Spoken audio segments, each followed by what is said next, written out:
Hello, my name is Stephanie.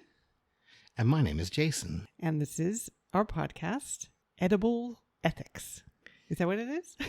Edible Ethics. Ethics on edibles.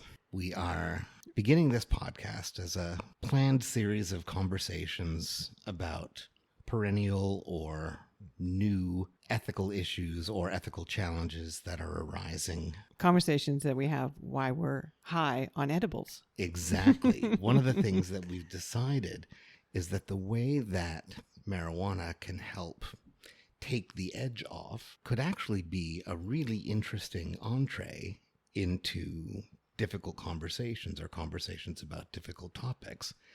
And also, we both like talking with Way each too other. With each other. And we both like getting high. So it sounds like a good combination. We'll say, though, just to get our ethical ducks in a row, that we are getting high legally. Both of us are way past the age in which it is legal for us to get high. And we're in a jurisdiction in which it is legal to use marijuana. Exactly. Recreationally. And for podcast purposes. That's right. We should also maybe indicate what edibles we are partaking of so that people, if they want a similar experience, can perhaps do so. And this is a confession this time. We both enhanced our high with vaping. So this is not a completely edible experience. And that's in part because of the particular edible that we have at our disposal. Normally, Stephanie would find a dose of maybe 5 milligrams of THC in a gummy. Exactly, that's her sweet spot, as it were. And her preferred form for edibles is gummies. And that is the same for me. Love me a gummy. My sweet spot is closer to probably 20 milligrams, but I'm still trying to figure that out. And it really depends on the purpose. Right. And usually I buy ones that are either 5 milligrams or 10 milligrams of a gummy. And often I can buy them 10 gummies for 10 milligrams. That's kind of like the maximum, I think, that I've been able to buy. Yeah, 10 gummies, 10 milligrams each, total of 100 milligrams in the sachet or canister. And I'm the same way. Like Stephanie, I also enjoy when there's a THC CBD combination. Mm-hmm. And both of us, I think, prefer hybrid strains of indica and sativa rather than pure strain of either. Right. So I recently visited the great city of Toronto, Ontario, which I highly recommend. It's one of the greatest cities in the world. And I was taking a walk down, what street was it? Church Street? I know Church Street very well. Okay. So there's various amounts of entertainments and pleasures on Church Street. And one of the things that was there was a dispensary, a cannabis dispensary. And it was run by Indigenous peoples. This is your first time in such a dispensary? Absolutely. I didn't even know they existed. In the state-run dispensaries in Toronto, Ontario, the state being province. the government-run dispensaries in Ontario, you are only allowed to sell edibles up to a maximum of 10 milligrams. 5 milligrams per serving, 10 milligrams total. Anyway, you can't get a lot in one container. And the most I've seen, I think, is 20 milligrams in other jurisdictions. Yeah. So I was looking through the edibles at this Indigenous shop, and there was a lollipop, and I thought, well, that would be fun to have a lollipop. And I asked them how much THC was in it. It was 50 milligrams. So it was 10 times the amount of milligrams that I would usually ingest. And when I, expressed some surprise to it, that's when the young man explained that as an Indigenous store, they were not bound by the provincial laws or the Canadian government laws. Wow. Which sounds about right. So yes, they're sovereign people. Absolutely. So I didn't buy the lollipop, but he had a THC CBD gummy package that had 10 gummies in it. And Each one the size of a small die. yeah, they're very small. And it was, as you said, I like a mixed strain, and it was mixed strain and had both THC and CBD. So done and done, it was like 40 Canadian dollars. And I went on my merry way. When I went to open the package and take a gummy, I was again assuming it was 10, it had 10 gummies. I was assuming they were at 10 milligrams each, and it was 100 milligrams. The package said it was 1,000 milligrams of THC. So lesson number 1. Always read the package before you take one. And Stephanie fortunately did. I did read. Oh, yeah. Thank goodness, because one of those, 100 milligrams, would be 20 times the sweet spot. And it's not necessarily the case that more is better. No, absolutely. I'm sure all of you who have had edibles, I would suspect, if you're listening, know that absolutely more is not better. But it took me a while. It's also problematic, right? Because I don't work in milligrams. Like, that's not my wheelhouse, right? The metric system. Mm-hmm. So, I mean, it took me a while to convince myself that this was actually happening, that it was actually 10 times as much than I was usually buying. And I had to go back and look at previous packages that I bought, and yes, it was to the power of 10. So this little handful of dice, Yeah. mini dice, Very small.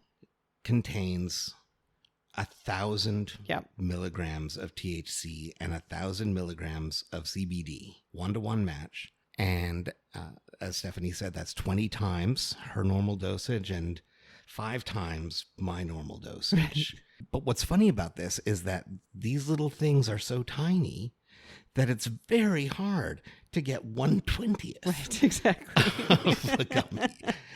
Exactly. So this is the whole story is about, I have not yet figured out, and nor has he, exactly how much of this tiny gummy to break off to achieve the high that we're looking to achieve.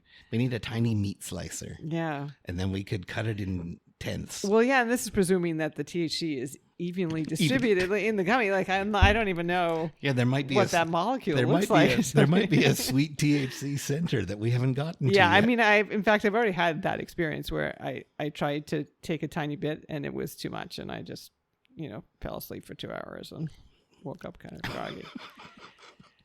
Hard to do So edible ethics under yeah, those circumstances. right. So in the future, we'll have better recommendations about the highs that we get from specific edibles, but Mhm. these are only really potentially available in this shop in Toronto, and we don't even know how to use them effectively yet. So the ethical issue, I don't know if we want to call them issues. It sounds so dry. Ethical. Landscape that we want to explore.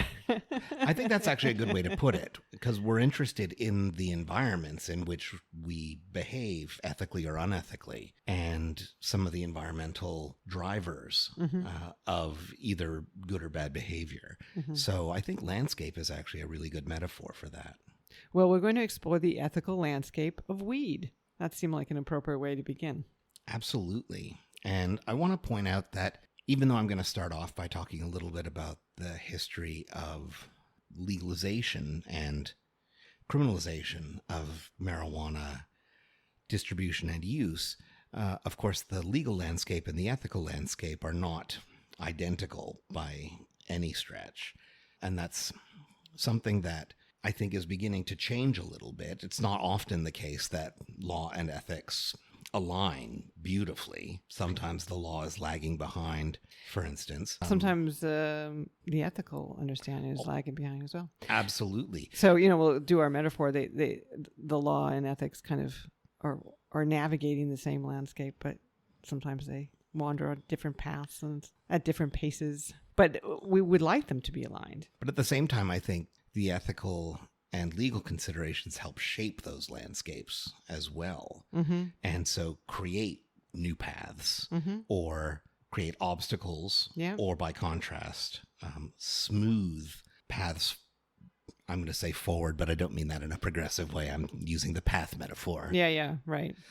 Privilege certain paths over other privilege ones. certain paths over others. That's exactly the way to put it. The road Stephanie. not taken. I'm going to start just with a quick history of how I got interested in Okay, really quick because we're high. in marijuana. Very quick. And we should say that you have some professional credentials. Be careful, man. I know. I took another little bite. Stephanie's concerned. Don't be. I'm good.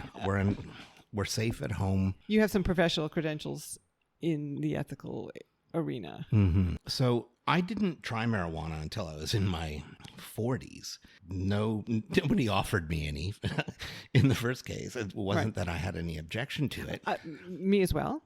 Stephanie as well. Yeah. Well, one, it wasn't legal. Mm-hmm. And I had some ethical issues with participating in the illegal drug industry. And then also I had some concerns about breaking the law that were not ethical. They were more practical, logistical concerns about breaking the law. And absolutely, as an ethicist, I wasn't even remotely concerned about breaking the law. I just didn't have access until it became legal. Oh, I got to say, actually, in my mid-20s, I was at a party with other graduate students. I was a graduate student. And someone passed around a joint. And I did try it, but, in the famous words of Bill Clinton, I didn't inhale just because I didn't know how to. I've never smoked, which is, definitely a trick. You have to learn how to inhale. Absolutely. You really do. Yeah. I say absolutely a lot when I'm high. Oh, you do? Well, I can take a lot of them out. So it's excellent.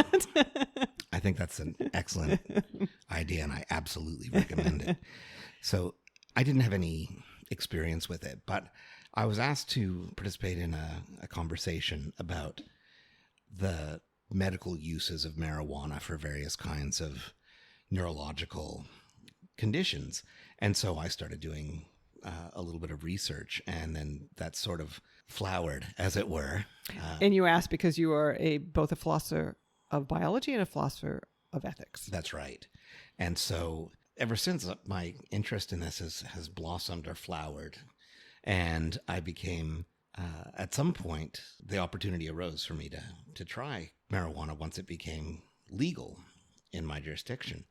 So what's interesting about marijuana is that it is a Schedule 1 DEA classified drug in the United States of America. So what that means is the Drug Enforcement Agency has characterized marijuana as both dangerous and subject to overuse or abuse, and it has no proven medical benefit. So that's what gets you. That last part is important for getting onto the Schedule 1. And the Schedule 1 is the most restrictive category of drugs. Exactly. So you got the big guys in there. Cocaine, I think, is Schedule 2. Oh, man. But okay. Meth. Okay, there you go. Would be Schedule 1. Mm-hmm. And let's just put it this way. On Schedule 1, marijuana is the odd one out. In other words, you take a look at the other drugs, you've heard of them, and you're like, yep, I can totally see why that's restricted in this way. People are dying every day of these drugs. Exactly. By contrast. Right. 0 people are dying every day of marijuana. And marijuana is listed on Schedule 1. So the challenge that creates is a Schedule 1 drug requires a Schedule 1 license in order for it to be studied clinically.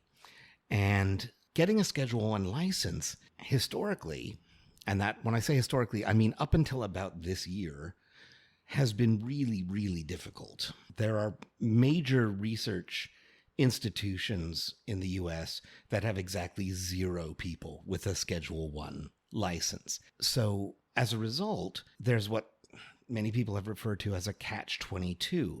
Marijuana is a Schedule 1 drug because it has no proven medical benefit, while at the same time, because it's a Schedule 1 drug, it's very, very challenging to study it to see if it has any medical benefit. Right. And the bulk of the studies that have been funded, at least in the US, but internationally as well, are studies that focus on the ill effects, potential harms associated with the use of marijuana, not the potential benefits.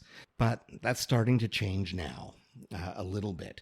And one of the reasons it's starting to change is that a number of states in the US and a number of jurisdictions around the world have started to allow for the use of marijuana for medical purposes. And in a number of those states, it's also available for recreational purposes. Because medical marijuana is available in a number of places, there's been a push to actually see, well, is it actually medically efficacious?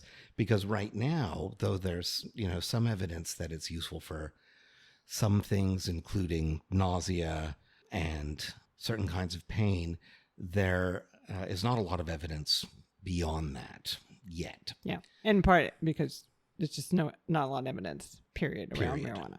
And of course, the absence of evidence is not evidence of absence. Mm-hmm. So this is one of the reasons I think ethics of weed is a particularly rich vein, because it highlights a bunch of kind of ethical intersections that have to do with drugs more broadly. For instance, paternalism. I mean, it just making it a Schedule 1 drug and controlling it the way that it does just kind of reeks of paternalism. And this actually happened in the U.S. starting just after the end of Prohibition. Somebody who had been a very active Prohibition proponent needed something else to prohibit and went after marijuana. And of course, therefore, it's always been, because marijuana use historically has been associated with particular demographics. I was going to ask, was race involved in this, or race is definitely class? Race and class are the two key drivers of that prohibitionist movement with regard to marijuana. And at the same time, marijuana was actually listed until the 1980s, I think, in the Pharmacopoeia, which is the compendium of medical drugs. And marijuana was listed there, although without a lot of clinical evidence. It's since been removed.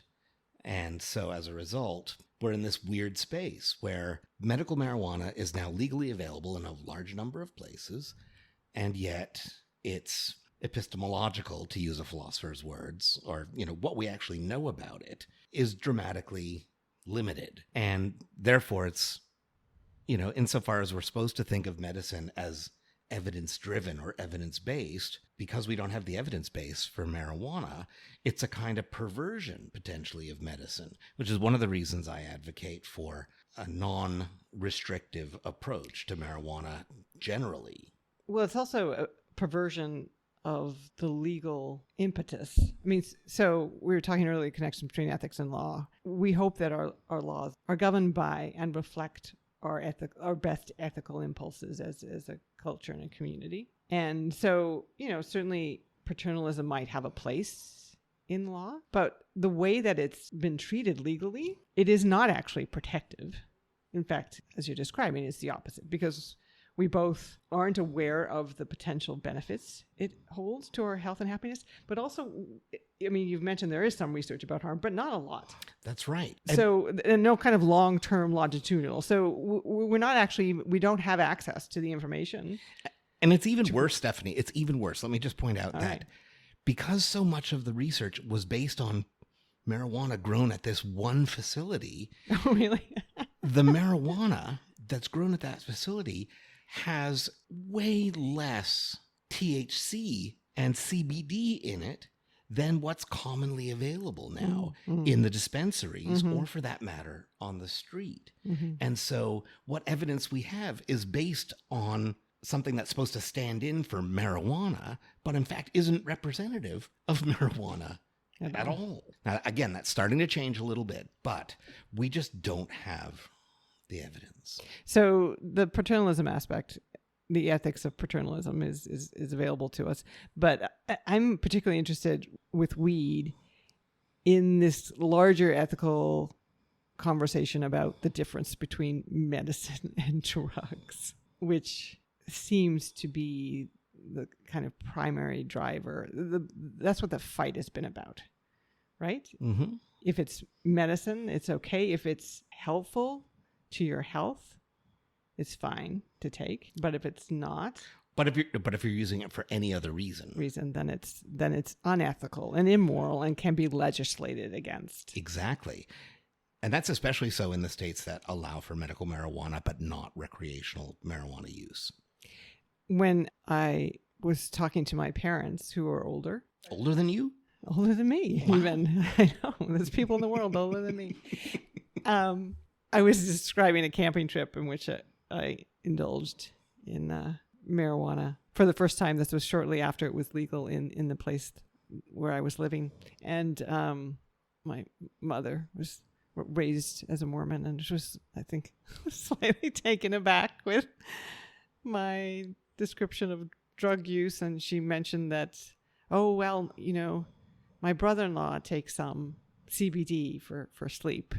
I think, so she was trying to reconcile my use with like, well, this, he takes it and it's fine. So, I mean, just this whole thing, like as we're saying, people find it easier to reconcile drug use if it's in a kind of medicalized format. Exactly.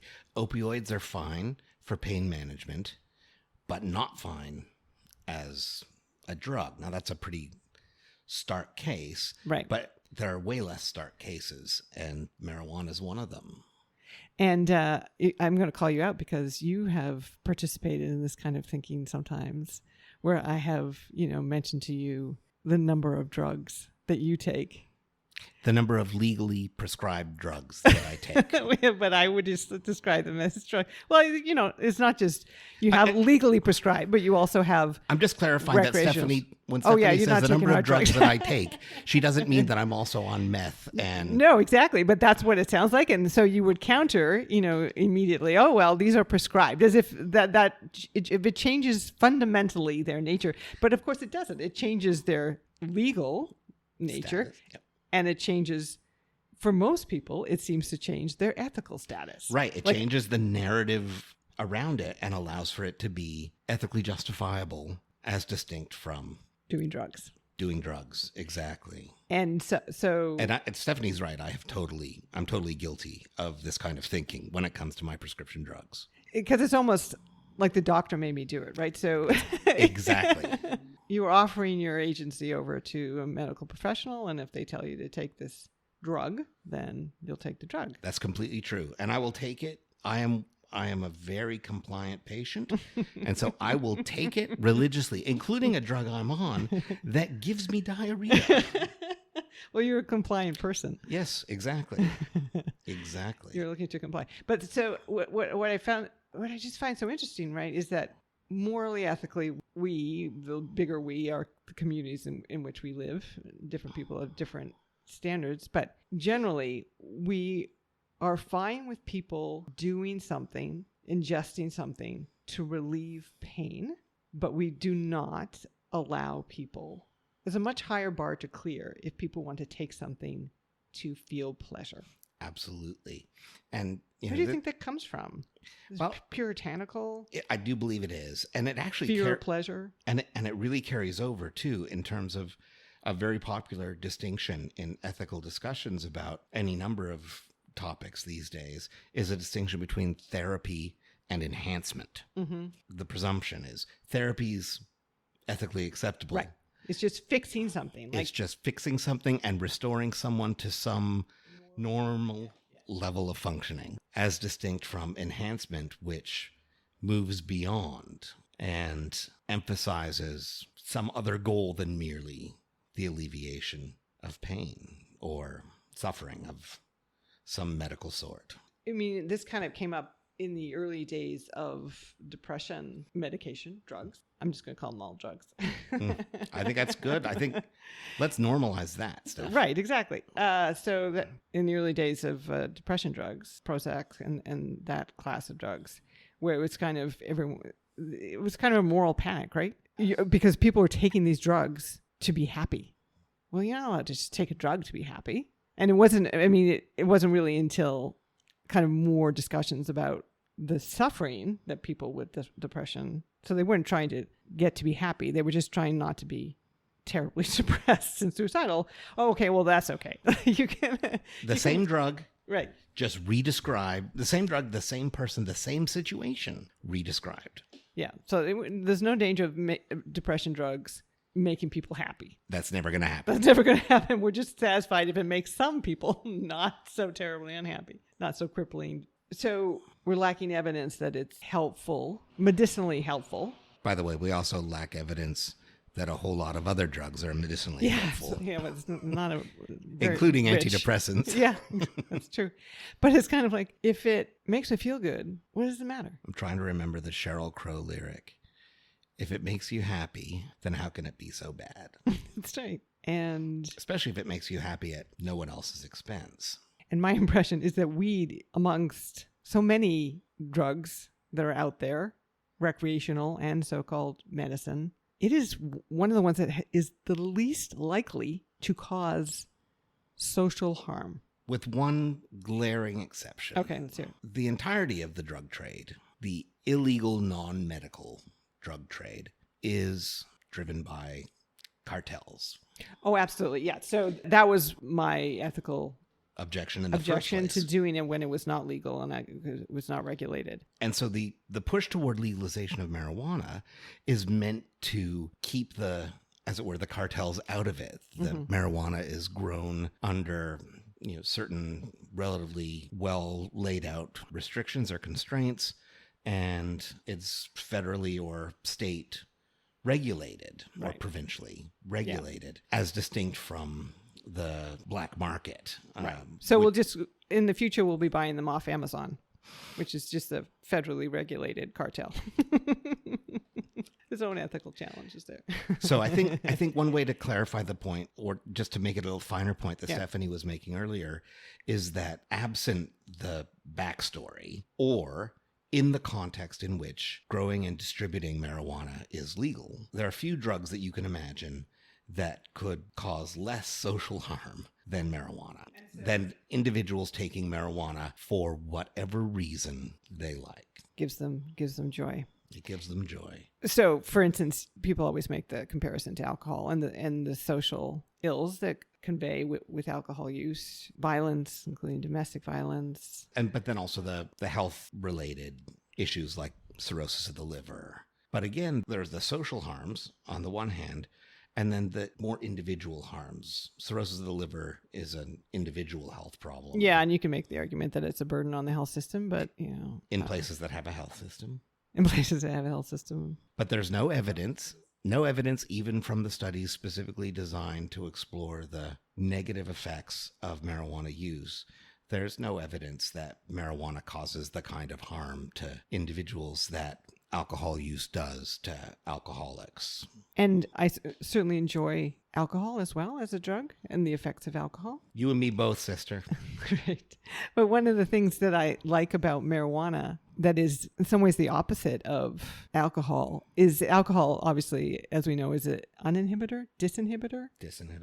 And the emotions kind of flow freely, right? You just become unblocked, which is often great. I mean, sometimes it's about loving everybody who's in the room and everyone in the world and just feeling connected and engaged. But sometimes the emotions that come out are not so great. And can be quicker to anger and quicker to sadness and more difficult regulating those painful emotions. That doesn't happen to me when I'm high. Absolutely not. With one exception. All right.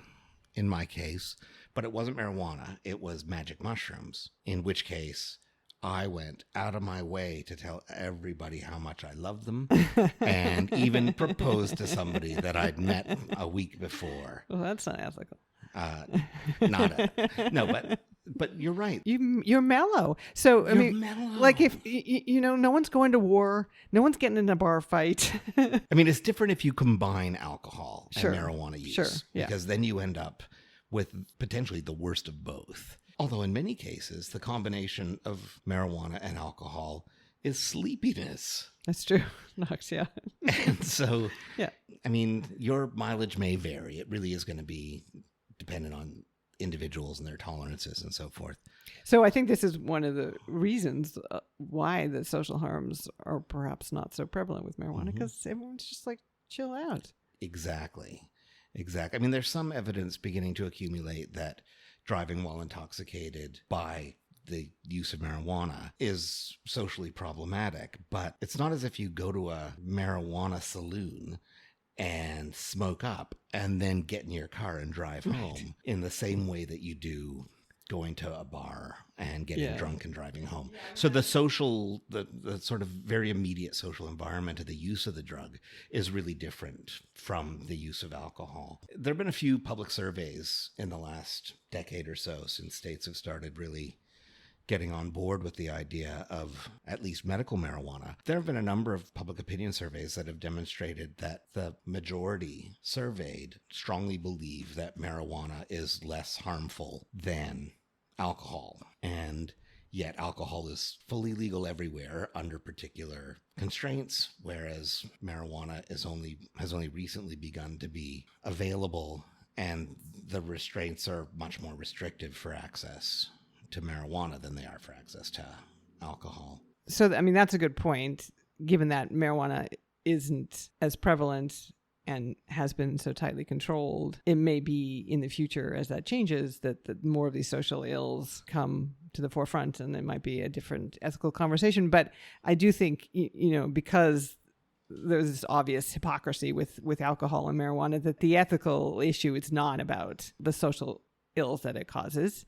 And that I think it really is this issue of what is the ethics of pain and pleasure in our culture? What are we allowed to do to relieve pain?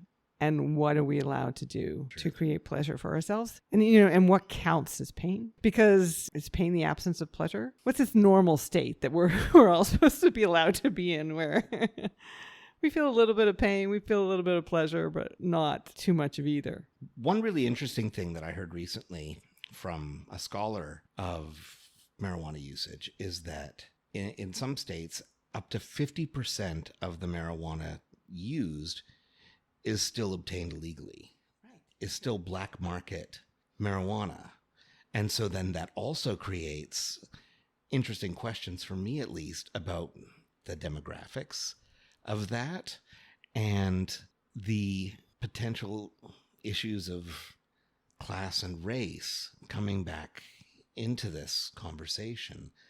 They were sort of in the background in the 30s and 40s. I suspect they've been in the background throughout, and they're still with us. In terms of what type of people use marijuana, Mm-hmm. What type of person are you? And then also kind of what type of person are you that seeks pleasure, even though pleasure is as important as the absence of pain. I mean, hey, it's in the American Constitution. That's The true. pursuit of happiness is something we ought to be. That's true. I didn't think of that. So that's so interesting. And yet we really don't like it when people do that. I mean, we're happy to pursue our own happiness, but we're not happy to see other people pursue theirs. That's right. I guess we're allowed to pursue happiness in a market economy kind of way. It's like we're allowed to try to get rich, as if that makes us happy. Right. But the kind of bodily, maybe that's it. Maybe it's the bodily pleasures are somehow more immoral. I mean, back to the puritanical thing. The Puritans were fine with kind of making money and getting status and Sure. power. And why is that not pleasure seeking? Mm-hmm. Well, I was Why is thinking that okay? of European countries within which there hasn't been a kind of puritanical history of closing off the use of marijuana, for instance, for recreational purposes. You think of a place like the Netherlands. Well, sure. They don't close off anything for recreational purposes. But yeah, I mean, many of the European cultures, those are the ones I'm familiar with, and, it could be true of other areas of the world, South American. There seems to be a much healthier relationship to pleasure. Mm-hmm.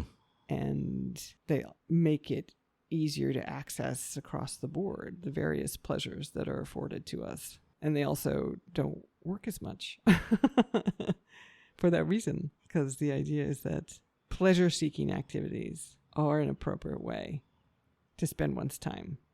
Aside from folks who are specifically trying to alleviate a medical condition, everybody else who goes to a dispensary is looking for something to increase their joy or their pleasure. It might be even just to sleep better or to relax after a day hard at work in the capitalist mines, or they want a fresh start to the day with a little bit more clarity or focus. And these are all particular needs that can be met by contemporary marijuana. So we'll wrap up this Inaugural discussion. inaugural and somewhat winding discussion of the ethics of weed.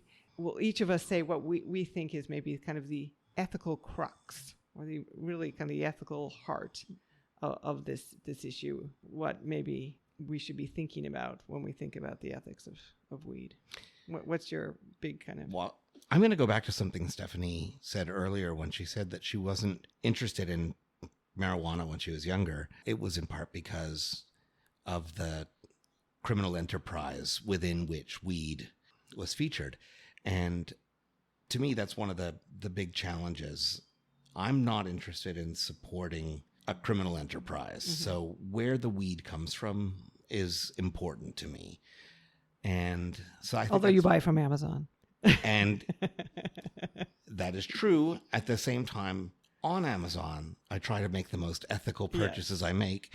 And as you can attest, my Amazon purchasing frequency has declined quite dramatically. So that's one thing, is that where the weed is coming from. You think that's one of the things people should be thinking about when they think about their own ethical use of weed? Absolutely. That's one of the things. That's what I think people should be thinking about. I'm in agreement with you absolutely that's an important question about the ethical use of weed. But I would choose for my kind of crucial issue is this relationship to pain and pleasure. And I think thinking about one's own relationship to those ideas, pain, pleasure, and what kind of ethical or moral judgments you put on yourself for pursuing pleasure or relieving pain, and what kind of moral and ethical judgments you put on other people in their attempts to find pleasure or relieve pain is a worthwhile ethical pursuit. I completely agree. So there are a couple of things to think about for our many, many listeners. I definitely got higher over the course of this episode. So I wonder when we listen back if we'll be able to tell. Exactly. I'm very curious about that. But I'm very excited also for our next installment of Edible Ethics, where we get a little high and talk about the ethical landscape of our contemporary world. We hope you'll join us.